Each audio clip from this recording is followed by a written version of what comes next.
You are now listening to Nailed It, the Orthopedic Surgery Podcast. Michael, welcome to the Nailed It Ortho podcast. So happy to have you on, and welcome to the podcast. Thank you so much. I appreciate the invite.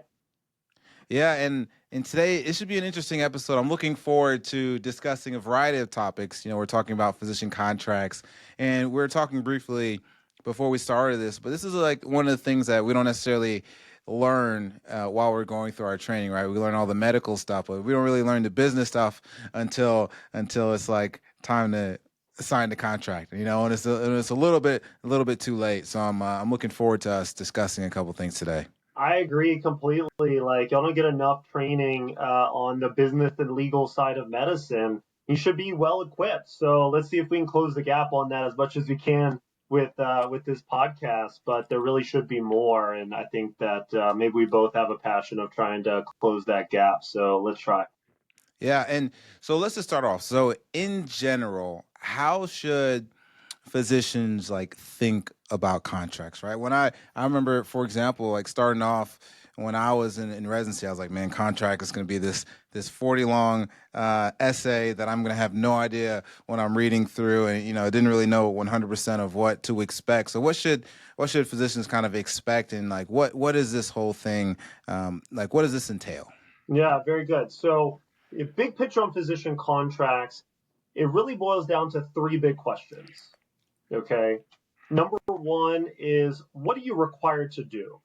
All right. Not every physician contract requires the same thing. This can differ based on practice settings, based on just what you sign up for. A lot of times during the interview process, you're told a bunch of things about the job, right? That's kind of a key piece of the interview process. Is it a good clinical fit? Okay. Not all of that makes it into the contract. And a good physician contract on this first issue will include some of the key points, okay? Things like work location, maybe call duties, okay? Number of clinical hours, admin time off is a big one, how much time you have off. Just some of the key provisions around what you're required to do, maybe volume expectations. Okay, so number one is, what are you required to do? Number two is what you're paid to do it, your compensation plan. A lot of times you'll start off with a base salary in the beginning, and it's going to look wonderful, right? You come out of training and everything looks, amazing.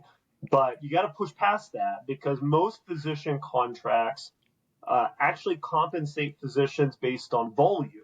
Sometimes it's a percentage of collections, more in the private practice model. Sometimes on work RVUs, more in an academic system or hospital employed type model. Okay. You need to understand how your volume is going to be compensated long term. That's really the key to long-term comp. Signing bonuses are cool, but everyone listening, if you're an ortho listening to this podcast, you're going to make a couple mil in the first 5 years of practice. Okay. So whether your signing bonus is 50K or 100K, both of those sound like a lot of money right now if you're in residency, but it's really a drop in the bucket. Okay. It's really a drop in the bucket. You need to push past that and make sure you understand the long-term big picture comp models. Also, like ownership, we might get into a discussion about that, but understanding what you're paid to do that work. Okay. And then number three is exit strategy. What are the legal and financial penalties associated with leaving a job? Most residents and fellows don't go into their first job looking for the way out, but that's my job as a lawyer, as your lawyer maybe, is to say, okay, if it doesn't work out either on the employer side or on the physician side, what are the penalties here? So you got things that are like non-competes. Everyone asks about non-competes, still enforceable, okay? You've got termination rights. You got malpractice tail exposure. You've got things like compensation penalties if you leave. Like, do you miss out on bonuses? Do you have to pay back signing bonuses? And big picture here, we want as much clarity as we can on what you're required to do, particularly the key issues that led you to want to take this particular job, okay? Number two, compensation model. Is there long-term compensation plan fair? Does it fairly compensate you for the volume for what you're required to do? And then number three, if you or them want to leave, okay, how much is it going to cost you? What are the financial and social penalties? Like non-competes can make you leave town. So it's not just a financial thing. It can be a social impact personally on you and your family. I'm the spouse of a physician, so I know this very personally, that these contracts can have a big impact on your life. With all of that together, the big picture here is you need to think about your career goals and life plans and how much autonomy and control your contract offers you in building your career. So let's break that down, right? So you have it in kind of three overall broad categories, and then a couple smaller categories. So on the first category, like what's basically what is required of you of this job. So are there any examples or things better left off of the contract, right? Or is it better to say to not maybe not have your call duties in the contract, or is it better to have them in the contract? Are there any situations where it's like, these are things that we for sure should have in a contract, or these are things that maybe we can, kind of leave this a little vague so there's a little bit more leeway on the physician side or whatever else it may be? Yeah, typical lawyer here, it depends, right? So if you're like, you knew Yeah, that was coming. there it is. So like in ortho, let's say your trauma, okay? Um, Understanding like where you can be required to work, what hospitals you must cover, understanding like your call schedule, how many calls you're required to do per month, okay? That's like a good basic work obligations thing, right? If you're, let's say you're clinical, you're like a general orthopedist or maybe you're sports medicine, understanding how much clinic time versus OR time you're going to have, maybe early career trying to build that up.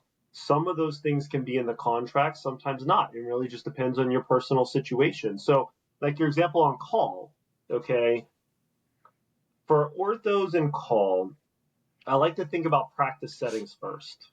All right. If you're Okay. in a private practice that is offering you ownership in the future, okay, you're going to be an employee for 2 to 3, 4 years. And then if everything goes well, they're going to offer you a buy-in. You're going to own a piece of the practice, a piece of the ASC, hopefully, a piece of the real estate that houses all that stuff. That's a great investment. Piece of the ancillaries that stream off of that. Okay.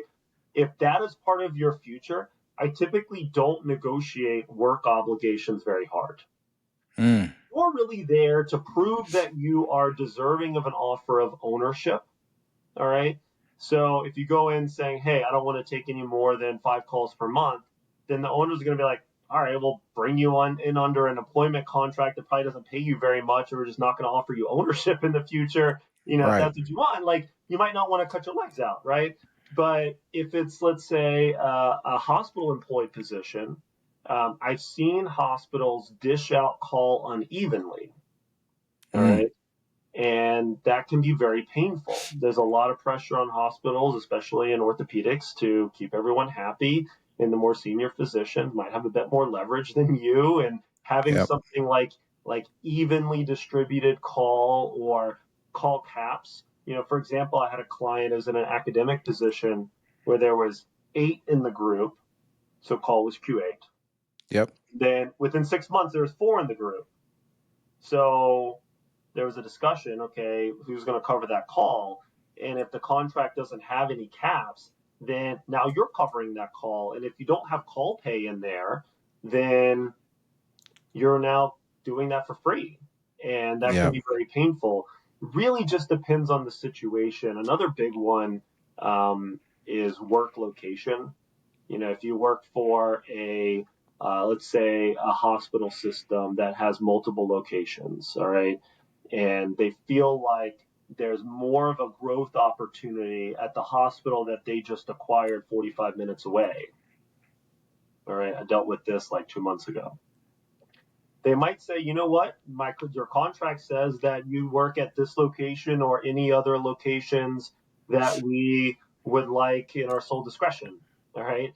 If that's in there, Right. and they want to send you to that new hospital 45 minutes away, 3 days a week, split up your practice. That's another negative piece, right? Maybe, depending on where you're at. That can be very important. So it really just depends on the entire situation. I'd maybe lean away from this in pre-ownership track deals. I'd maybe lean into this though in hospital employed, academics, or maybe the bigger private equity groups that maybe don't quite might not offer the same like future ownership potential. It really just depends. And really quick question. So typically when you have a client and, when I was first starting off, I was thinking I was going to be doing the negotiating with, like, I was thinking it was old school. There'd be somebody across the table from me and we go back and forth and shake hands at the end of the day. And then a contract would be sent out. But I've realized that's not always the case. So is it normal that the lawyer typically does the negotiations once you have a contract? Like, how does, just quickly, how that process works? Because you mentioned that you would be negotiating for some things for some of your clients. So quickly, can you mention that process, and then we'll get back to Very good. going over these different kinds of areas. Yeah, very good. So there's a couple different ways to do it. Okay, the typical path when you're interviewing for your first job, usually have just some phone interviews, then you'll have some in-person interviews, do some vibe check, talk with everybody, okay, talk about the practice and whether it's a good fit. And then usually after the in-person interviews, you're offered an offer letter, okay? At the offer letter stage, my opinion, that's time, if you haven't done it already, that's time to get an initial consult with a lawyer. You're welcome to try out multiple options, but someone that you click with that gets to know you a bit, okay, and understands what you're looking to do. At the offer letter stage, this is often, but not always, a one-page document that has some like key compensation issues, but it usually doesn't tell you the whole picture. It might have your base salary, it might have your signing bonus, it might have your CME budget and your PTO, all the things that make you really happy, right? It's kind of like your Bumble profile picture. Like, you're gonna give yourself put yourself in the best light, right? You're not gonna put your baggage Yeah, on the front page exactly. of your Bumble profile picture, okay? That's what offer letters usually look like. Most physicians want to negotiate hard at the offer letter stage, okay? But we often counsel clients, hey, there might be a couple requests there, maybe. Let's talk about it. But most of the negotiation, particularly around work obligations and exit strategy, are going to happen at the contract stage. So most will say, hey, here's an offer letter. Do you agree? Do you have anything to negotiate? They'll sometimes tell you, this is your only time to negotiate. And that's not true. Okay. Okay. You can negotiate at any time before you sign. That is an employer negotiation tactic to try to trap you into negotiating these things that probably don't really mean much, frankly. Often your base salary doesn't mean as much as you think. Okay. So after the offer letter stage, get with your lawyer, think about whether you want to negotiate something at that stage or not. Then you'll get a contract. What we do in the firm, we'll have our clients send us on the offer letters, any written discussions, make sure we understand the full picture, and then we'll do a thorough evaluation, written evaluation of the contract, make some initial proposals, and then have a follow-up meeting where we walk through everything, okay? At the contract stage, you can't ask for everything, all right? If you send over a draft that has 30 changes, like, you're probably going to shoot yourself in the foot. It's probably going to work, right? But there is room for targeted changes that can adjust, that can help you moving forward. In the firm, we typically will draft that first set of requests for you, and we'll put it in a form where, like, you are sending out the email, that it's actually coming from the physician. Sometimes we'll do it from our letterhead, or I'll send an email, but we often want the physician to kind of be the one in the driver's seat. Some practices don't really care what I think, frankly. They want to hear what you think. And sometimes, getting a lawyer involved from the first request might not be the best strategy. It really just depends. Okay. So often we'll have the physician send over a set of written requests. It's good to do this in writing so that the folks that you're communicating with, they're probably going to send it to their lawyer. Okay. Like you're probably not sitting down at a table talking with their lawyer. All right. That's probably not how it's going to. But having it written out thoughtfully, here's what I'm asking for, and a couple sentences about why. You don't have to write them a book, but a little bit of narrative around why you're asking for this particular request is best practice here. But usually you'll send that off, and then the employer will consider it. Okay. They'll meet with each other. They'll meet with their lawyers. What can we do? What can't we do? Or what do you don't want to do? They can do whatever they want. But what do we don't want to do? And then they'll usually respond back in writing. And I'd say probably 80%, 90% of physician contract negotiations are handled in kind of one clean round of negotiation. Okay. But after that, it really just depends. Like, you can definitely go back to them and ask for other things. It starts to get a bit more risky as to like a pulled offer. I think most employers at this point kind of expect like one set of requests coming their way. Really not seeing a lot of pulled offers in the firm when you send over one set of reasonable, like market norm type changes here. Okay. But if you go back a second, third, or fourth time, it kind of raises the stakes, the potential for a pulled offer. We'll communicate directly with the employer when we think it's in the physician's best interest, okay, or if the physician really wants to handle it that way. But it's more of a strategic thing on our side. It depends. Now, say for example, you go through this and then you're still going through, and they finally sent an offer, sent a contract, but then they say, well, hey, just sign this letter of intent saying that you intend to come here. Should you sign? I was having a discussion with somebody recently about this who was going through the hiring process, and they were interested in another job, interested in checking out another job, but the first place was like, hey, sign this letter of intent to come here, or we need something, we need something by the end of the week, and we need you to either sign it and let us know that you're going to come here, or you have an intent. This isn't binding by any chance, but we need you to sign this saying you're going to come here, or we're going to look for others. Is that just a tactic, or should people be signing that this letter of intent? Like, from your point of view, what are your thoughts? Yeah, so first thing, best practice, before you sign an offer letter, meet with your lawyer and talk about it, okay?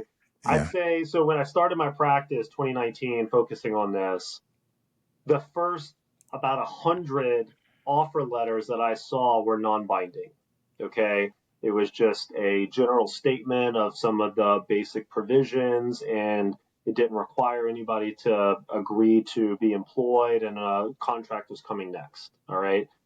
But then I got one, okay, I remember it very clearly, it was early on, and it said that signing this required you to cease all other communications with any other employer for 120 days. And I was like, what?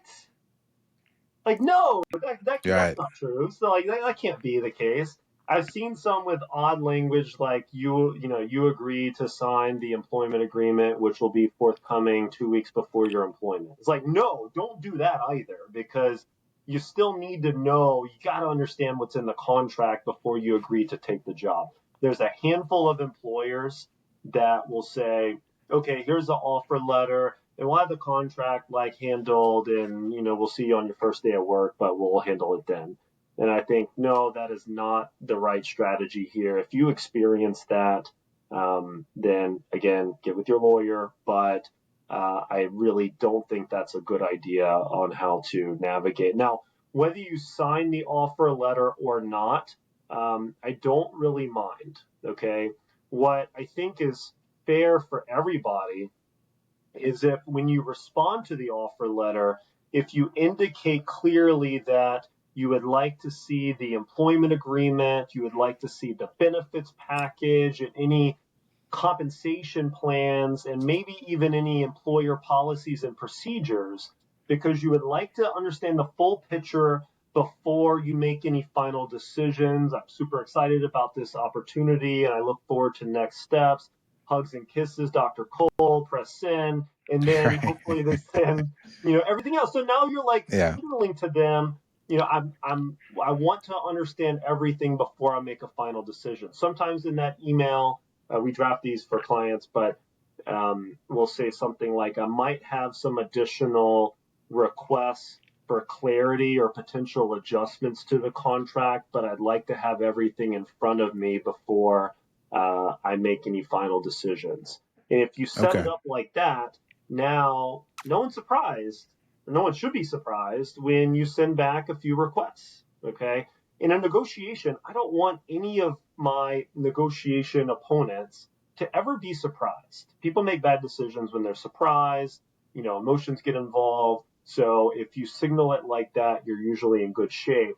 Now, if they're pushing you to say, hey, by signing this agreement, you're going to stop talking with everybody else, I just don't know that you really want to do that, and if they think you have no other options, no other irons in the fire, and this is the only thing that you're considering, then they might be less likely to negotiate with you. I Right. like for them to have a little bit of concern that they got to say yes to some of these things because you're talking with multiple practices. So, yeah.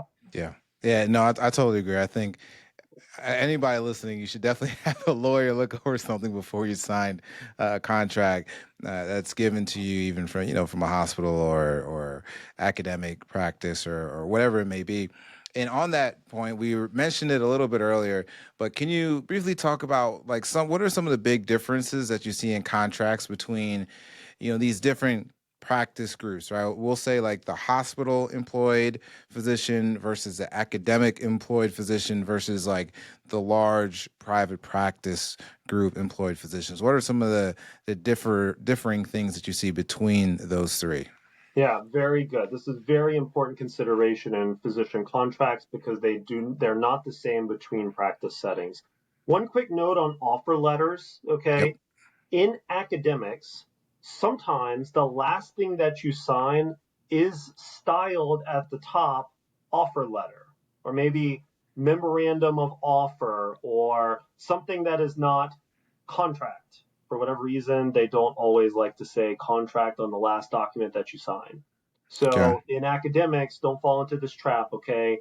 You might get something that looks like a rather kind of conversational document that doesn't look like a contract. Doesn't have where to fors and here to fors and a bunch of old Middle English that confuses people. It's just written as like a letter, but in academics, sometimes that is the last thing that you sign.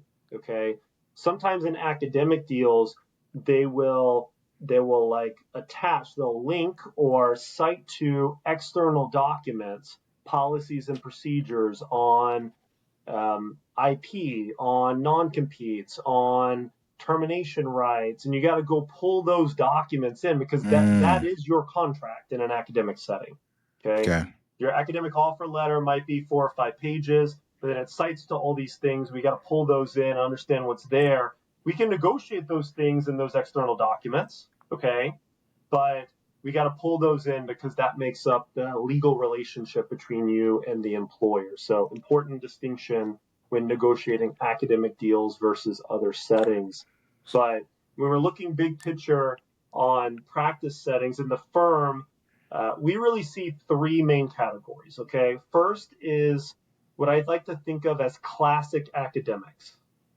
Notice the word classic there. Let's Not do it. all academic institutions offer the same kind of deal, Okay. okay? Classic academics, I'm thinking of a significant carved out portion of your FTE, your full-time equivalent, okay, that is dedicated to research, teaching, scholarship, publications, non-clinical work.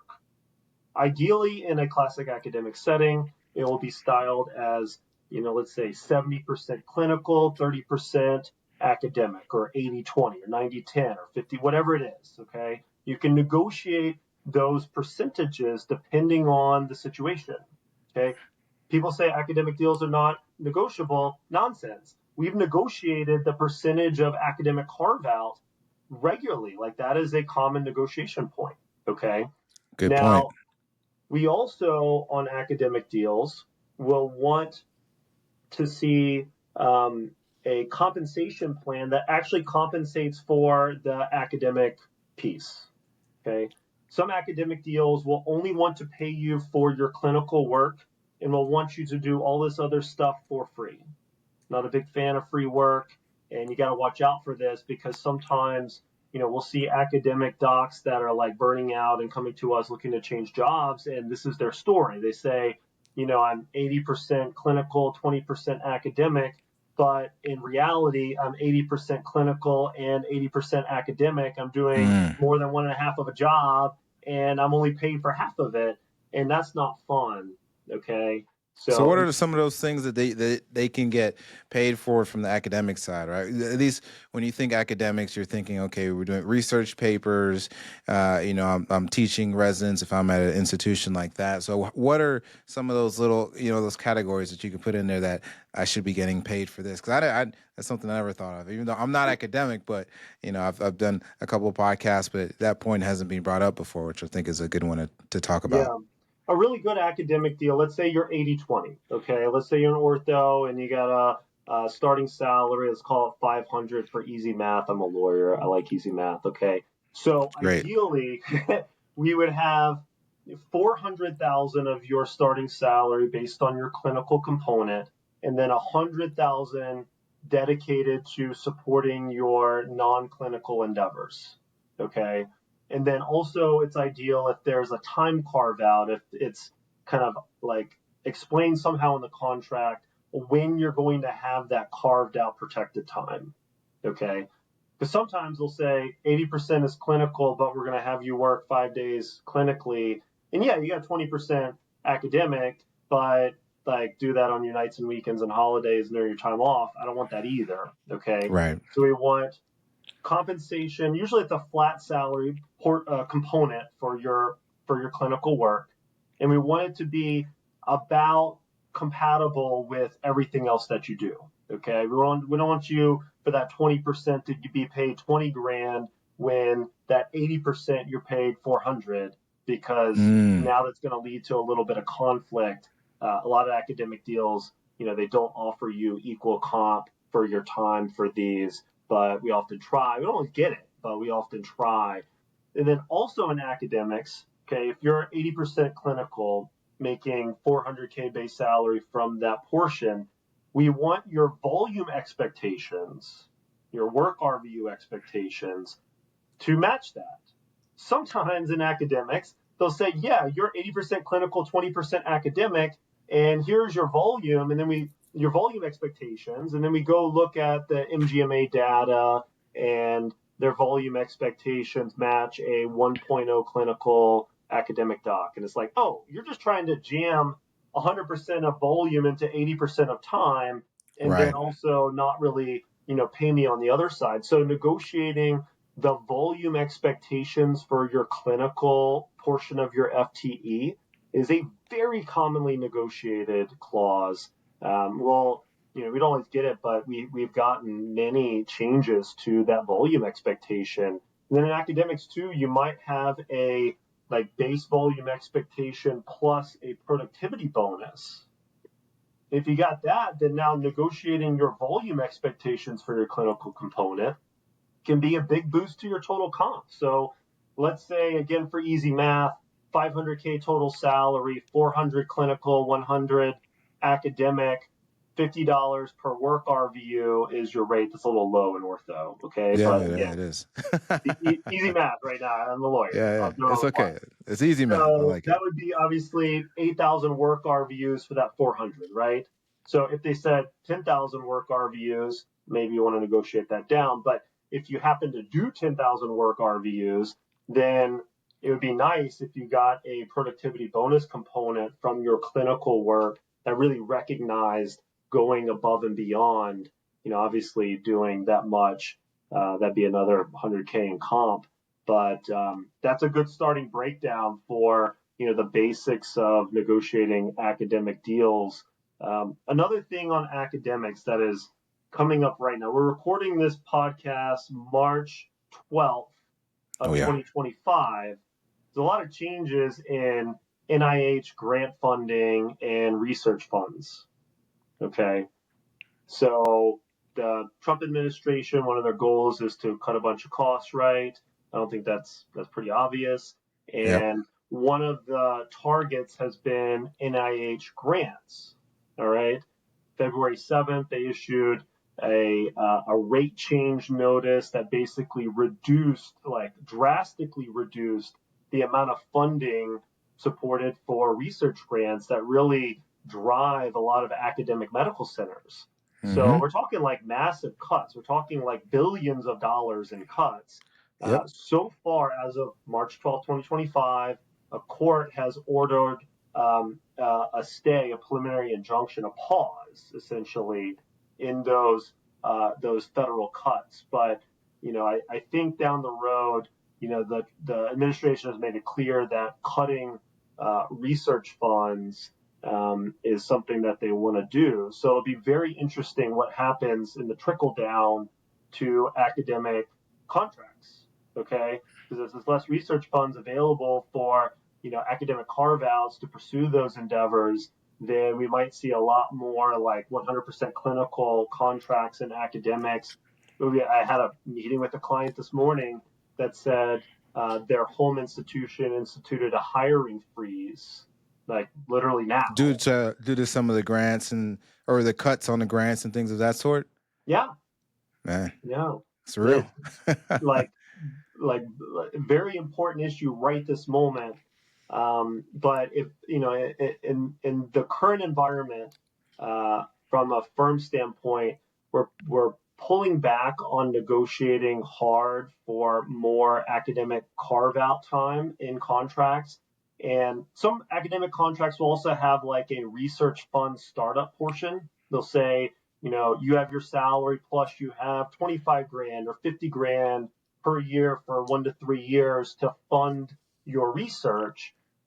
And we're seeing academic institutions pull back on that. Because they're not getting the funding.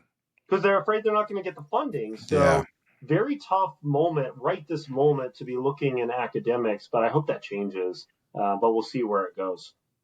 Yeah, those are really good points. You hear about all these things on the news, right? Like the NIH being cut and things of that sort. But then you don't necessarily equate it to, we need to change how these contracts are going to be, because it might actually affect the way that a lot of the physicians get paid, especially our academic physicians, right? So that's a great point you made there. I like that.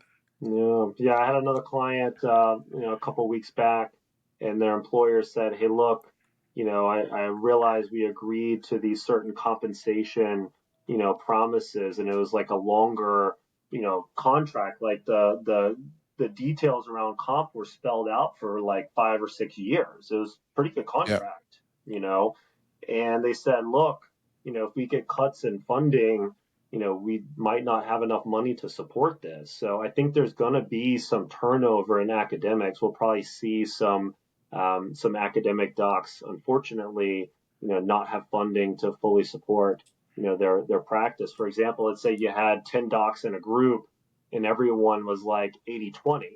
Okay.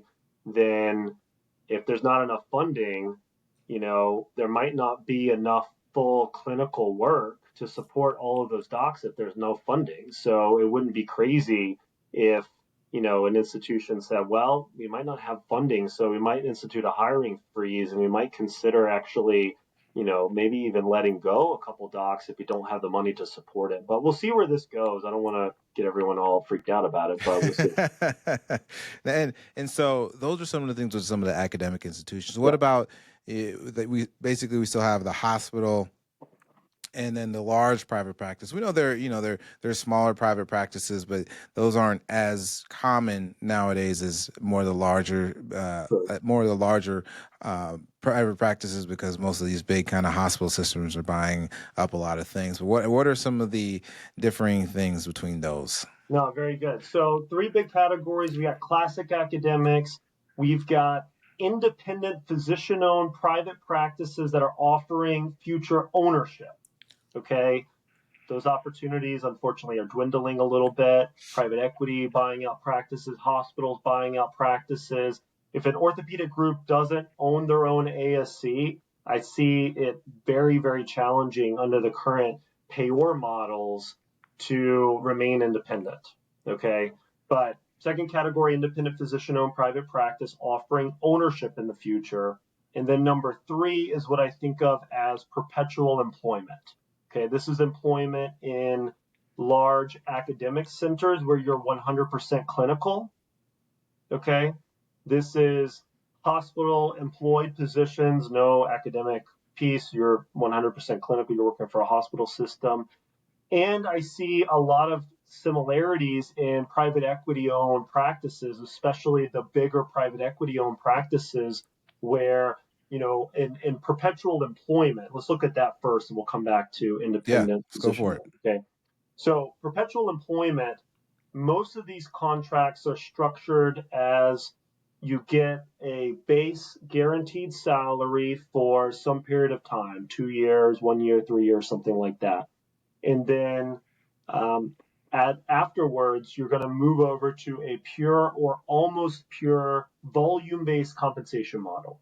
Okay, physicians are primarily paid based on volume. Okay, unfortunately, quality work doesn't really pay. It might get you more referrals. Okay, it might lead to happier career satisfaction. But from a payor standpoint, you really don't get paid more for having better outcomes. We could talk about that for a long time on a policy model level, right? Yeah. But that's how folks pay. Okay, that's how CMS pays. That's how insurance pays. Okay, so in perpetual employment, you usually move over to a volume-based comp model. So you need to understand how much your volume is going to be compensated for. Okay. So for example, we might be looking at two hospital system contracts for a client. Both have a starting salary of $500,000, let's say. Okay. And one might be offering a comp per work hour review rate of $65 and another one might be offering $70. Like, just because their base salary is the same doesn't mean their comp models are equal. Right. Okay. So you want to really dive into that, understand how much volume they're expecting, when you would reach the bonus structure, that sort of thing on comp. Now, on work obligations in perpetual employment, you're not pursuing ownership, okay? And you're not pursuing like altruistic academic endeavors that are not necessarily, financial, right? You're really primarily there to, trade volume for comp. So we often want to put more guardrails around what you're required to do. Things like your work location, like call schedule, like time off, like access to important employer resources like NPs or PAs, appropriate staff for your clinics, that sort of thing. We end up wanting to push harder on those work obligation issues. But yeah, all these contracts can come with some nasty exit strategy clauses. Okay, even your classic academic settings can have totally crappy non-competes. Same for hospital employed positions or private equity owned positions or large private practices that are not offering future ownership. Okay, exit strategy can be challenging in all of those. But yeah, that's what we see out of perpetual employment. Okay.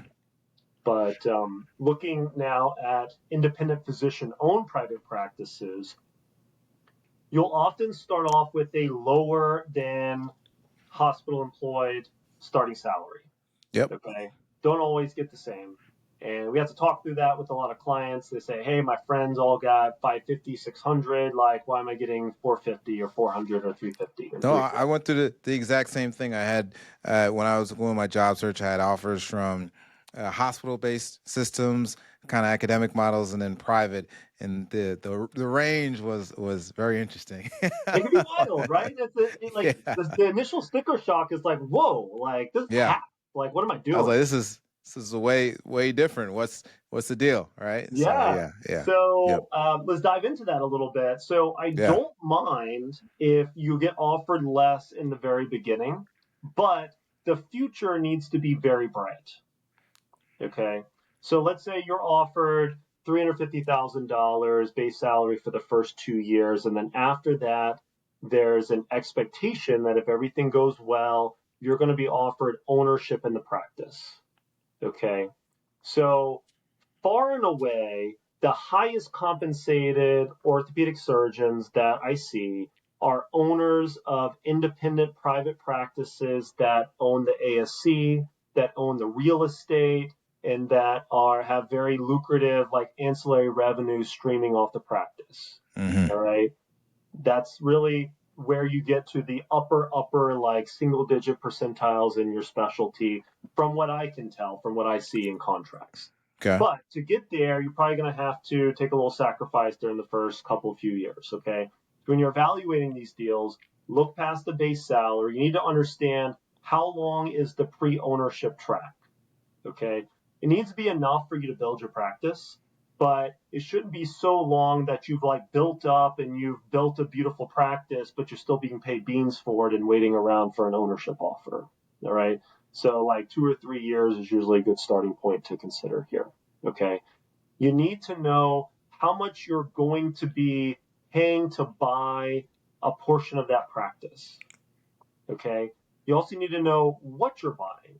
Some practices that own the practice, the real estate, and the ASC might only be offering you ownership in the practice, and that might not really be where, you know, all of the revenues are streaming from. You know, the ancillaries, the other pieces might be a large portion of the total remuneration as an owner. So you want to understand what you're going to be offered to, you know, to buy into, how much that is going to cost, and also what are the current owners able to take out in total, okay? If they're crushing it, if they're doing like 1.5 to 2.5 mil, and you gotta eat 350K for 2 years, and then you're gonna have access to that. It's not I don't bad. know, like, right? I don't, Like, okay, it kind of you looks know, pretty good against the right? hospital employee that, you know, might pay you 600 out of the gate, Yeah. but you have to like crush it to be at $1 million, and these folks are doing double of that, you know. So there's often like an inflection curve, you know, where an independent physician-owned private practice that is doing very well might offer much better long-term returns on average. But we can talk about the risks of being in that and then having them sell to private equity before you become an owner. Like that's a whole other discussion. But understanding the full picture and making an informed decision between practice settings and opportunities is really important as a physician, especially in orthopedics. And overall, you know, one of the questions that we get, and even I get, even though I'm no lawyer or anything like that, is when should people be starting to look for jobs, right? When are we, do you wait until you're almost done with your fellowship if you're doing a fellowship, or should or I guess better question is, what are you seeing? Are you seeing most people that they're still a resident when they're getting their job offers? Are they mostly getting it towards the end of their fellowship year? And then what have you found people to get the best kind of offers and have the best negotiating leverage time-wise for their contract? Yeah, very good. So if you're looking at more of a classic academic setting, it usually happens more like a year out to 8 months out. So it's a little bit closer. A lot of academic centers are not always hiring, you know, a year and a half, 2 years into the future. Okay. So we'll set that aside for a moment. But in other practice settings, we encourage physicians to at least start this process 18 to 9 months in advance. Okay. Start interviewing, start considering job opportunities. Before you start that process, give a lot of thought to practice settings, because if you get into it and then you realize I don't really do the thought work that I needed on where I want to be, and then you got to kind of change gears in the middle of your job search, that can be a bit painful. Okay. But 18 to 9 months out is good. Now, ortho's interesting because for the 1 year fellowship folks, let's say you're doing like a hip and joint fellowship for 1 year. Yep. that 1 year is going to be pretty darn busy. You're Yeah. not going to have like a ton of time to go suss out 4 or 5 different employment opportunities, go fly there, shake some hands, kiss some babies, all that. Like you Yeah. might not have all of that time. So creates an odd situation because like you haven't done the fellowship to do the job that you're potentially interviewing with, but you have more time to do those interviews before you start that fellowship. So I'm working with a ortho client right now, same position. He's not in the fellowship yet, but we're negotiating all of those deals. You got a couple different deals, but we're negotiating those now, and it's 16, 17 months out, and that gives you a little bit more time. If your last year of training of residency might be better, but it really just depends. I'll say this too. So I'm married to a physician, and 2 of my 3 colleagues in the firm are married to physicians. Okay. That's For good. folks that literally do this as a job, we Yeah. are all doing it 18 months or more before our spouse finishes training. Okay. My wife signed her deal 19 months in advance. My other colleague, Jake, was more than that. My other colleague, Ed, they're looking for positions now in vascular surgery. So more than 18 months or around 18 months out now. Folks that do this don't wait 3 to 6 months before. Okay. We do it a year, 18 months in advance, or even more depending on your situation. Now, another nuance here. If you know that you want to go to a particular small market, okay, my wife works in northern Wisconsin, so we'll use that as an example. Sure. You want to go to northern Wisconsin, there's not going to be a million jobs, okay? So if you know that, you might want to start like 2 or 3 years out and start understanding what opportunities are available. If it's a hospital system and they're in rural America, and you're an ortho, they would love to talk to you. They would love to, get that kind of locked down as soon as That's possible. true. Probably even willing to give you more signing bonus, probably more like Yeah. training stipend. They'll probably throw in some more sweeteners if they can kind of get some security around such a valuable specialty for their hospital system. All right. So earlier the better. I'd say if you find yourself 3 to 6 months out and you're still kind of working on deals, that can reduce your negotiation leverage. Okay. And if you just don't land on the thing that you want, it's okay to consider locum or consider staying at your academic institution for a bit. If it just didn't, the timing didn't work out, you didn't get the deal that you wanted, the situation that you wanted. Also, small point on locums, that shouldn't necessarily be a backup option. Okay. I don't want to frame it as a backup. There's plenty of Yeah, they're great. locum ortho deals that are very, very nice. I'm like, ooh, that is very good. That Yep. might be your first choice. That is a great strategy as well, but especially in trauma. Yep. But yeah. Michael, this has been great. Definitely good to get a great overview on the big different types of practice models, and then really, I really liked how you talked about the differences in the contracts to what to look at, especially like the academics versus a hospital and things of that sort, and versus a private. Now we'll have a lot of information. We'll probably have you back on the podcast to talk about some other materials. But Love to. where can the people that are listening to this want to find out some more information about you? How can they find out some more information about you and follow you and see what you have going on to learn some more about this? Awesome. We have a lot of resources available. So we have an Instagram at Physician Contracts, the nerdiest Instagram account on Instagram. Okay.